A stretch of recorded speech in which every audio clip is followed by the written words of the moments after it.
Hello, everybody, and welcome to another Q&A edition of Optimal Relationships Daily, episode 1280.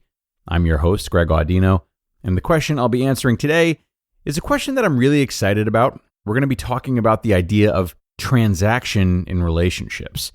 And for what it's worth, this question is also very interesting for me due to the sense of mystique surrounding it, which you guys can't really appreciate so much as I can. The thing is, I've talked to this listener through email, obviously, but I have no idea of their real name or even of their gender, which is very unusual for me. They've also opted to ask the question a bit more vaguely instead of going more into their unique story. So just a different feel on my end that, keeps things fresh. But as always, we're going to look to help them out all the same. So without further ado, let's get into today's question and optimize your life.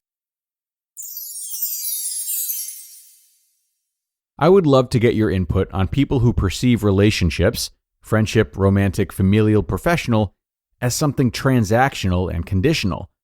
I guess what I'd really appreciate is your take on how to cope with the idea that most, if not all, relationships seem conditional. Maybe things are not overt, but there's always an underlying feeling that everything is a give and take in one way or another. Or maybe it's just me thinking and feeling this way. It just leaves me with a strange feeling of disappointment. Okay, Asker, phenomenal question here. I'm very grateful to you for sending it in, and I do think there's a ton of opportunity here for self-reflection. Now, first, I want to say that I'm really glad you're entertaining the idea that it might just be you thinking and feeling this way. Because frankly, whether or not others feel this way, and whether or not there is some measurable answer as to how much give and take is right in a relationship, there is not, by the way. What's most important to focus on is the fact that you think this way. However, that critically important point aside, the one thing about other people that I do feel is worth mentioning and exploring right now is the fact that when others think give and take, it's often thought of as a good thing. Love or relationships are a give and take. That's kind of a popular saying that most people find some kind of like joyous instruction in. You seem to consider it as a type of condemnation, though. So regardless of right or wrong, let's just think about why you might be having this reaction. Some questions that I might be asking myself if I had this reaction would probably be, number one, are there people I love regardless of what they provide me with? If so, why would I be the only one who loves this way? And if not, why do I feel I need acts of service from them? And what are those acts of service? Number two, do I feel this way about everyone in my life, or are there exceptions? Number three, did major sources of love in my life criticize me for a lack of service? Did my parents maybe criticize one another for lack of service? So, what examples have been set for me, and were they truly healthy examples? And last, am I giving and receiving the same amount of emotion to my professional relationships as I am to my family ones? Now, I ask this because you've spoken about transaction in all relationships, but certainly professional or like educational relationships are meant to have a lesser degree of raw love and therefore a higher degree of transaction than personal relationships. So, look, these types of questions will likely springboard some insight into how your mindset has come to be what it is, and depending on what types of answers you find, you'll have different paths of self-exploration in front of you that could yield even more understanding and ultimately, hopefully, peace of mind. But when it comes to coping with this idea in the here and now, as always, I think it's important to work on accepting this part of yourself. Maybe you are just a person who, due to whatever conditioning, at least right now, struggles with the feeling that all relationships are transactional. Accepting this and becoming curious about it will enable you to politely challenge this part of yourself more often, as opposed to silencing it and making it out to be an enemy. And I know that's something I say all the time on this show, but it is really important. And to start that process of challenging, I'd like to go back to the idea of give and take and help you not necessarily paint, but consider a different picture. Let me ask you this. Is it possible that transaction in relationships is not an absence of something more genuine, but rather a byproduct of something more genuine. Maybe the relationship won't fail without transaction, but transaction just helps to maintain it. So, doing things for one another, again, in personal relationships, is not the basis of the relationship, but maybe it's a reflection of love.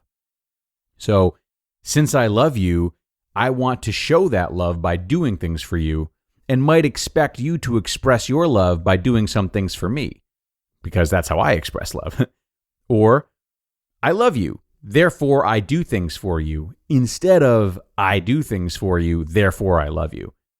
So this all makes transaction an expression of love, rather than a false idea of love, and might turn the criticizing of someone for not doing more into a misguided cry for help, rather than an act of aggression. That's something to consider. Now, does everyone walk that line perfectly? Absolutely not. No way, not even close.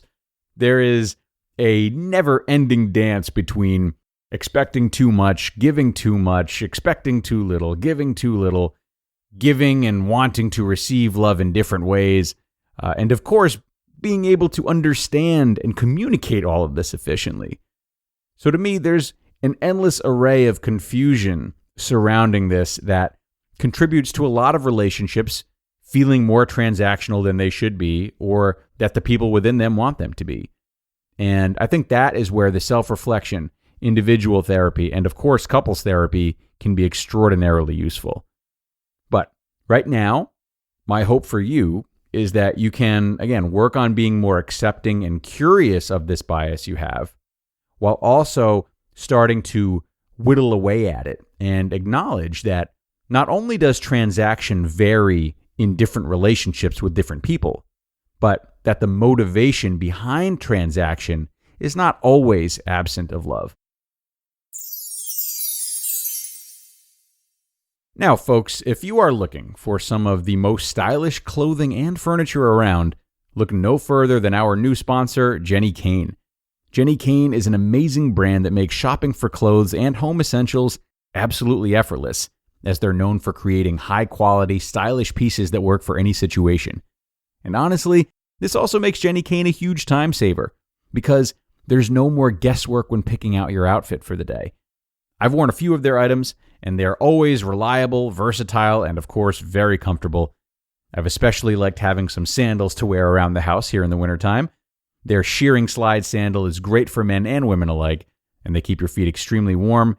They provide maximum comfort and style, whether you're wearing them in or outdoors. So, a few things. First, join Jenni Kayne Rewards. Enjoy exclusive perks and benefits like birthday surprises and early access to new launches. Plus, earn up to 10% back on all purchases. Join today and you'll get 100 points. And then exclusively for ORD listeners, find your forever pieces at jennikayne.com and get 15% off your first order when you use code ORD at checkout. That's JENNIKAYNE.com, promo code ORD. And a big thanks to the asker once again for sending in such a wonderful question.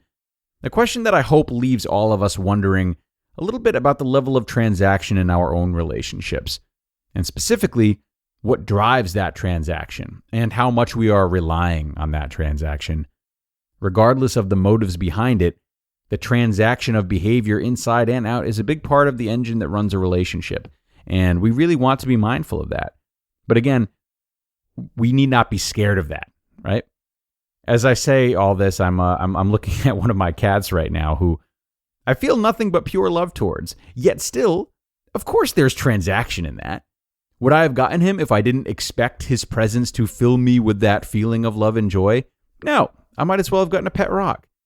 So, transaction is always present to a degree, but that doesn't mean it's necessarily laced with bad intentions or, more importantly, that it can't coexist with true meaning. Food for thought. So, look, if you liked what we did today and you have a question of your own that you'd like answered on the show, please email it in to advice@oldpodcast.com. Don't be shy. We are happy to help. And other than that, I do hope to see you again tomorrow in the Sunday show. I'll have a post from introvertdear.com on the value of alone time. So be sure to tune in for that, where your optimal life awaits.